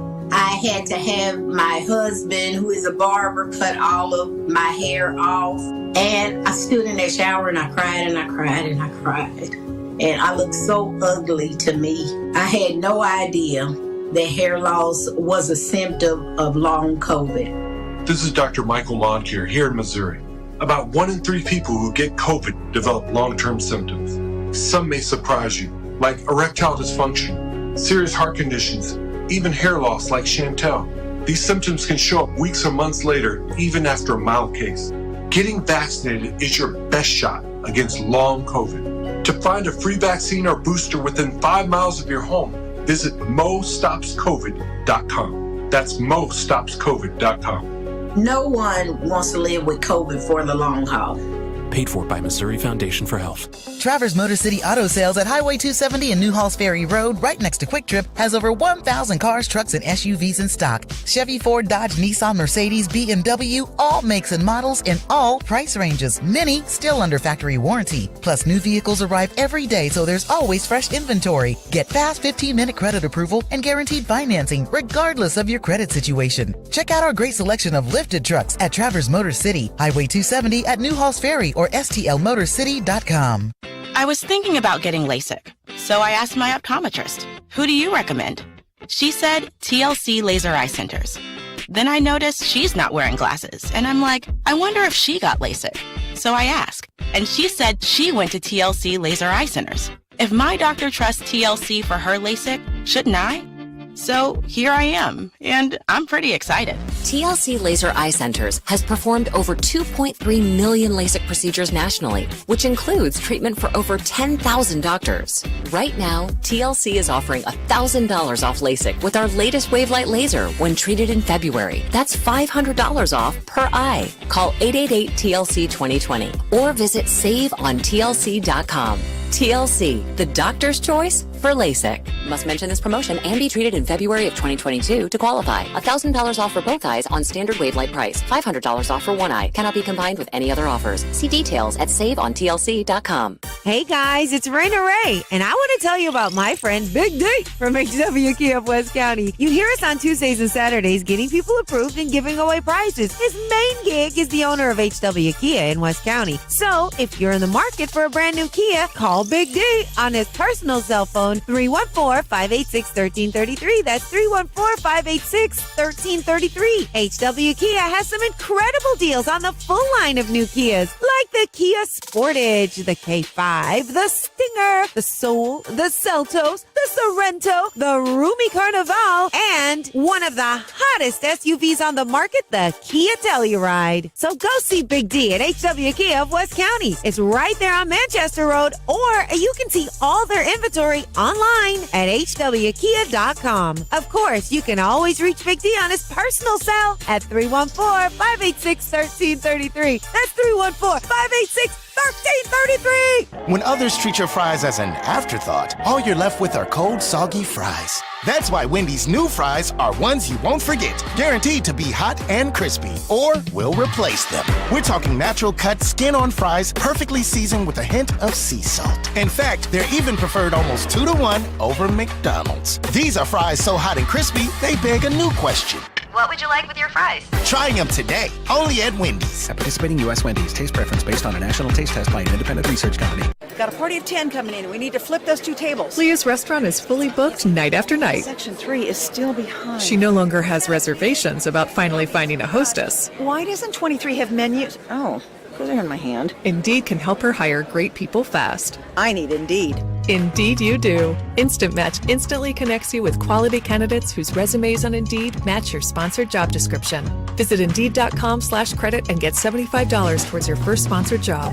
Terms and conditions apply. The Winter Olympics are coming. 17 days of action, excitement, glory, and history in the making. Don't miss a single epic moment. The Winter Olympics continue tonight on NBC and Peacock. Radio's up! And get ready for another one. The new 96.3 R&B for the Lou. You went there with the big fella. I told you not to go there with the big fella. Oh, big fella, don't hurt him. The big fella just ate you up. I'm just going to let this play while I'm talking in the background. Turn down just a little for me, D. All right, that's good right there. Turn up a little just a little for me, D. Just turn a little for me. All right. I am dedicating this song to a lot of the Lincoln University alums. All right. Now, that conversation we had, now I think Earl, I think Neil, and I think Herb, I think they really mean well. I think they really passionate and they really wanted to work. And I wanted to work for them too. But you know what, y'all? You Lincoln University grads, and I'm not saying all y'all, so don't even take them away. Big Mike and those boys, they're my guys, right? And even the people I just had on. But when I asked the question, are y'all willing to go and fight legally? Hey, Coach, what did they say? We'll take it under consideration. All right, thanks. Give my Bojangles back, please. Thank you, Big D. Hey, Coach, what did they say once again? We'll take it under consideration. That was hard to listen to, man. Now tell me if that's what you call this. Let me tell you. He said I dance now at every... I'm just so disappointed because you got to have some kazoos, have some footballs, fight for something that you really care about. Don't sit up here and tell me you care, and then when I ask you, Coach, I'm gonna say it again. Are you willing to take it legally, Coach? We'll take that under consideration. And I shook my head. I shook my head. Let me tell you what I call this, y'all. I call them Negroes up there. What did I call them Negroes up at Lincoln University grads? One more time. What did I call them clowns? Mr. Bojangles. I told them to do what? Come back and dance. All right. Hey, Thank DJ. you. Hey, DJ. Yeah, man. Hey, DJ. Oh my God. When you saw that the process was not going as it should, they were going off script in the process, in the selection, not telling who the finalists were. When they were doing something unprecedented, amazing, in the process, why didn't you say something then? All right, let me do this, Jimmy. Let me go over talk to. It was a horrible interview, man. I'm just so disappointed. Let me talk to this. Let me go to something more refreshing, and I'm gonna let my man Big D do the intro on this one. So on the phone right now we have Miss Tiffany from Tiffany's Inc. She is also the manager for the band that we had an interview with a few weeks back, and that is the Danger Zone band. Significantly in St. Louis, but about to be worldwide. I'm just saying. Miss Tiffany, good morning. How you doing? Good morning. How are you? I'm good. Now, we got a big Valentine's Day event coming up. What you got for me? Yeah, so Jamil, our band leader, he's going to tell you a little bit more about Danger Zone and our upcoming events. But I wanted to tell you just a little bit about who I am and what Tiffany Inc. is all about.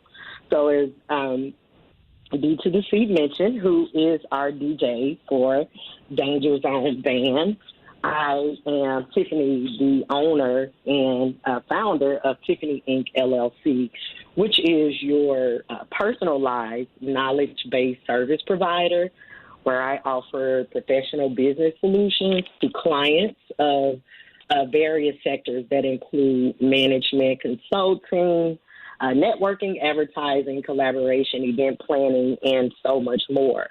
I have more than 15 years experience in the professional corporate sector with leadership and management, which has led me to my client Danger Zone Band STL, as my target market is small business creators. So yes, we do have a multitude of events coming up, specifically the Valentine's Day event that Jamil Morpheus-Williams will tell you more about. All right. Jamil is the leader of the Danger Zone Band. He is on the line too. How you doing? Good, brother. I'm wonderful. How about yourself? I'm good. So you guys got a big event coming up this Valentine weekend. What you got? Yeah, we do. We're gonna be at BB's Jazz Blues and Soup, downtown St. Louis on Broadway. We're calling this a Valentine's Love Fest. So we're going to be having music, and of course BB's has incredible food. We're gonna have a surprise treat for all the ladies that come to the show, and then we just gonna have a good time.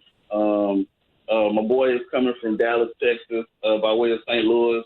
Mr. Rajo Music, incredible producer and artist, and he gonna open up the show for us with a few of his original songs and everything. And man, we'll have some fun. Greg G-Funk Lewis is gonna be there on tenor saxophone, serenading things for the ladies, and it's gonna be great. So if anybody's in a doghouse, this is a good event to take your lady to. Let's call it what it is. This is a love fest. This is a love fest. It's a love fest. It's a love fest. It's a That's love what it fest. is. Baby, I love you. I'm sorry. I know that's right. I know that's right. Maybe we can send them folks from Lincoln University there because they need some love. I'm telling you. They need all the love you can possibly get with the stuff they're doing. But hey, man, so what should people anticipate at this event? Say it one more time. What should people be anticipating to happen, and what should they expect? Well, we're a high energy band. We borderline call ourselves a soul R&B party band because we do our music, our being the black culture. We do our music, but we do it in a way that it's gonna either make you move your butt and your feet, or it's gonna make you get up on your feet. Well, you know what? I did my homework on you guys, and everybody tell me y'all the real deal. Listen, man, we ain't playing around. We got goals. That's right. They tell me you guys don't play. DJ, we are not only a band, we are a brand. Okay? What? We are a brand. We're not just a band. We are a brand. What? I know that's right. I mean, I heard some things about your band. I'm going to try to make one of your events. Well, we always got a open door policy for you. I heard you have a special invitation. Yes, my man, Big D's always giving me invitations. He to got come. an open door policy in the front seat. seat. That for me. And you know what, Tiffany? I'm gonna tell you why I like you now, man. I always thought you was cool, but I'm really crazy about you now. My girl, man. That was my buddy. Oh Lord, here we go. I do. Angela. Family member. Oh, that's my girl. Uh-oh. Man, I was crazy about some Angela, boy.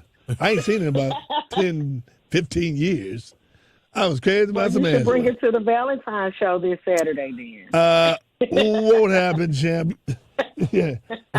Wait a minute. Hold on. Let me give you that one. Yeah, there you go. Whoa, what happened? That's my girl.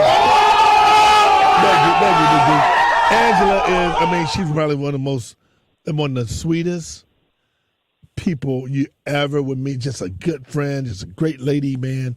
She's awesome, man. That's my girl. I love some Angela, man. But look, I'm looking at your band, man. I'm looking forward to.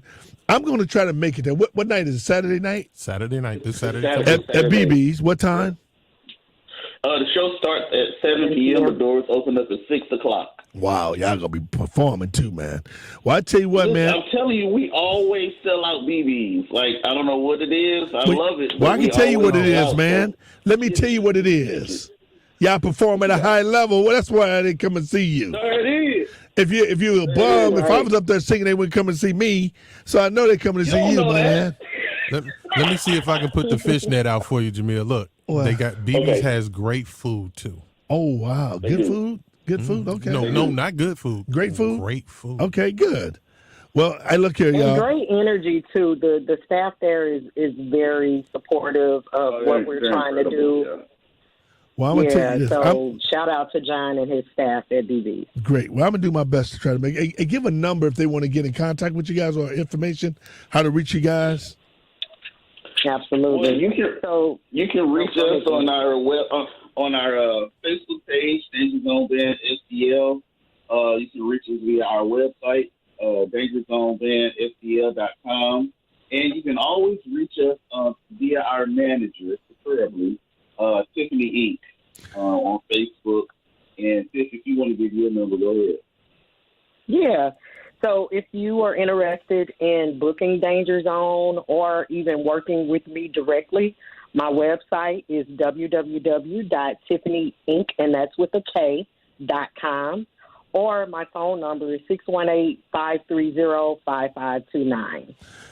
Guys, it's always good, and you know what? I'm scared to step into the danger zone, but I'm going to have to.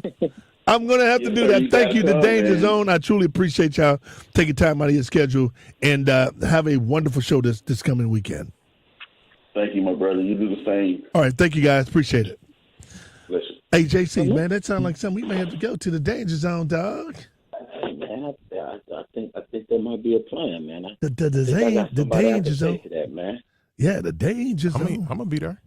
I know the D gonna be there. Hey, now let's go back to get down to some more important business. Let me bring my good friend, JC. I got a surprise for you who we about to bring on. I haven't spoken with him on the radio in a minute, but he is a friend of mine, and he keeps it real. He's worse than me. So let me bring in my man, the only Anthony Shaheed. What up, brother Shaheed? Hey, my brother. Assalamu alaikum. Alaikum salam. How you doing, bro?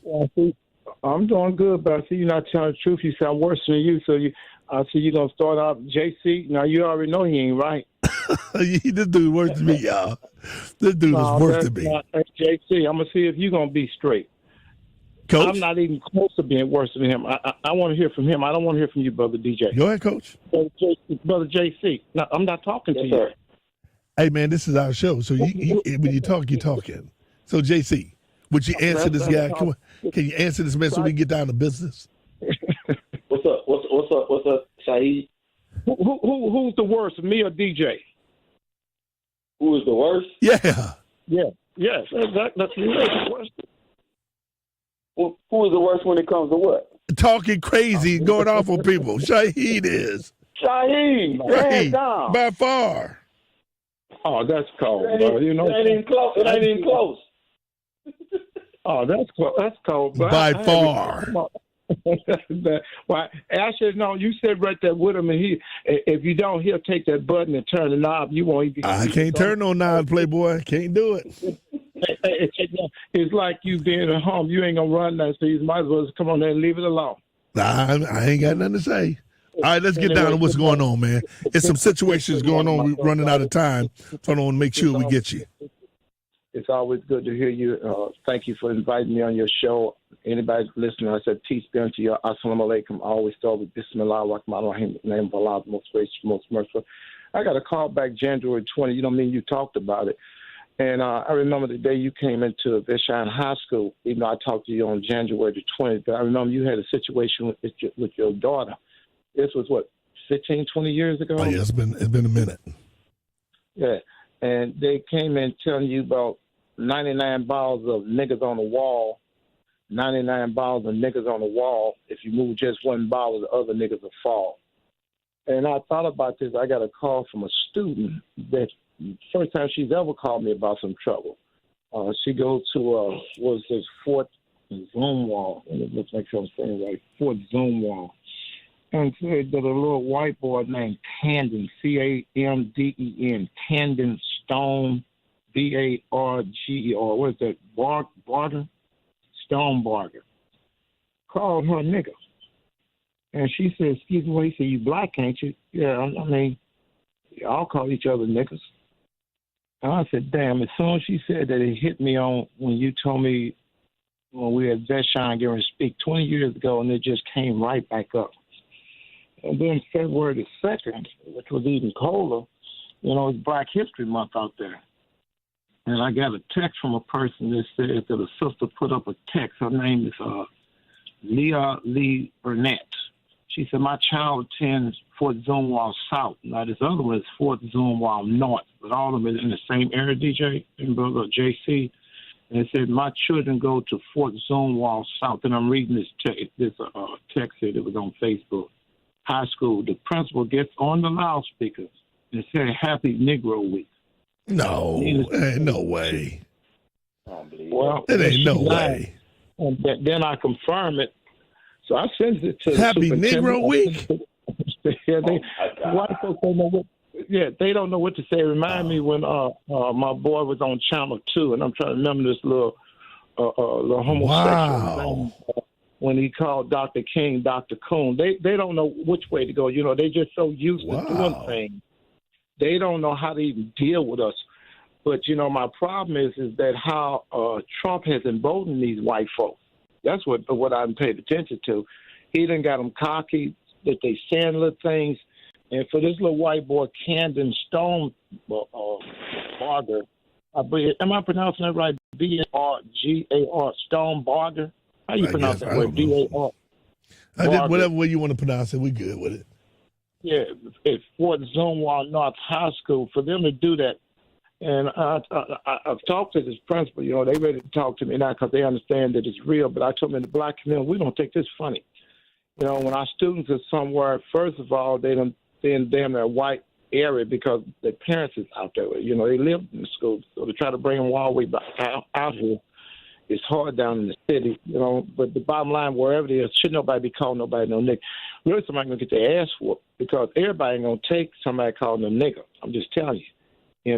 But just for them to do it. Well, hey, Shaheed, we got to calm down on that word and say Negro for us. We know what you're going, but we can't do it here. Okay. Well, that ain't what I'm saying. In the house where I said we don't do it, but I'm telling you what he called. No, I want to make understand. sure it's clear. Okay. Yeah, I just want to make sure it could. What he called, and I just got a problem with that, So I said, let me come on there with Brother DJ because I want you to get a chance. I'm going to give a telephone number out, and I want you to call them and invite them on your show so maybe they can say to you, Brother Shaheed is wrong. That ain't what we did. We did something totally different. And this is how we want to repair this or it never happened or whatnot. Because the superintendent out there, I've reached out to him and the principal. And that number is 636. And you got to counsel. And if not, I see you out there. I want to go ahead. Get you back. And then you can call 636-240-2072. That's the superintendent's name. His name is Bernard D.U. Bray, B-R-A-Y. That's the superintendent. But the guy I've been talking to on a repeated basis, his name is Casey, and all these names is weird to me. It's R. Licknick, and it's O-L-E-A-R-N-I-C-K, and he's the principal. Casey, O-L-E-A-R-N-I-C-K, and their telephone number is 636-272-4474. And maybe you can invite them on your show. I'm going to invite them on my show, too, because they ain't came on it yet. And give them a chance to say, because there's only fair to hit both sides. I don't want you to just believe Brother Shaheed is right. Maybe Brother Shaheed is lying. Maybe Brother Shaheed is not telling you the truth. But I didn't call myself, and I damn sure didn't talk to Miss Leila Lee Burnett and tell her to put some up from Fort Zumwalt South High School and say, the principal gets on the loudspeaker. I'm looking at him reading it. This is her Facebook post. The principal gets on the loudspeaker and say, Happy Negro. Happy Negro Day. No, happy. In other words, it's Black History Month, but for this week, and he did it on the 2nd. Happy Negro Month. He didn't say what. I'm just telling you what she said. No, that's what she said. She said, right? Yeah. Okay. Yeah. Well, let me tell you what because we're running out of time. But what I'm gonna do, I'm gonna make those calls. You gave us a number. I promise you, I'm going to make a call this week and see if we can get them on and see what happens and get down to business with them. That's only fair. Maybe that's their brand and their band. I just heard the sisters talk about her brand. I don't know if they branding that like they doing theirs. But that's not good in this day and time. That's a problem. And I'm glad, radio programs, my brother. So I'm thankful that you have one too, and I'm thankful that you and Brother JC give me the opportunity to come on here and just put a little bit of information out. I appreciate you, man. Allah bless you. Assalamu alaikum, brother. Alaikum salam. That's my man, Anthony Shaheed. Thanks, Shah. Hey, Jimmy, let's get ready to get up out of here. Two real quick points, DJ. The Lincoln folks would have never came on the show if you wouldn't have brought it to light. They wouldn't have said nothing. Lincoln University Historically Black College is no more. It is no more. It ain't never coming back. And what a disgrace to our good friend, the late Earl Wilson. This would have never happened under the late, great Earl Wilson. Good show, man. I got to say, I am truly honored that the folks y'all get up early, from Patrice to Pam to my girl Yolanda, and just everybody to get up and listen to us every Sunday morning. What we try to do is just be a conduit to the community and give you candid conversations that's uncomfortable to people. Some people will say that they're very uncomfortable. We just say things. Well, we're going to do that because for so long we've been silenced. And think about it. You even got T-Pain sitting up here talking about we don't need no Black History Month. And I understand what he was trying to say, but we do, because you know what? Think about it. We have Christmas, right? That's when they say Jesus rose again, right, Jimmy? Absolutely. Okay, but they have a day that they really we look at Christmas that day and identify that day. We could identify a month, but continue to live in the principles of freedom and justice and equality. We can still do those things and have a month to recognize it, to really let people understand the freedoms that we have fought for and what people have given us. And I'm going to say this. Shaheed, what you said is really just disappointing to hear that. But when I listen to my folks at Lincoln University, and I think they all got great hearts. I think Nell, Earl, Herb, you guys got a great heart. But hey, man, it's time to fight differently. High roads ain't working no more. You got to get on the road they are. And if there's injustices that's going on, do not ever call us and tell us we got to think about it. We're taking under consideration. If you're serious, it ain't no taking under consideration. You don't even have to think twice about it. And I mean that. So I'm going to say, I appreciate you guys listening. Big D, I can't do it without you, man. And I mean that. JC, thank you for being that voice. Mo Scott, Big Mike, thank you guys for being a part of that. I look forward to coming on the radio again next week. God bless us and keep our strength. We'll be there. I look forward to this every Sunday, giving out information. All right, for my man JC, for my man Mo Scott, for my man Big Mike, and my boy who have my back, Big D. Thank you for listening. You can catch me tomorrow night on my Facebook or whatever from Detroit. Thank you. Look forward to seeing you tomorrow. God bless you. Have a wonderful day. I sing it out loud. Ooh, I sing it all day. Sing it my prayer. I give you, yeah. It can't compare to the gift from you.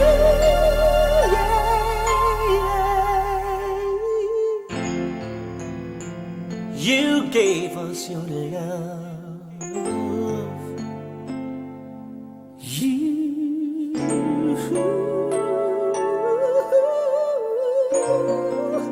Gave us your son.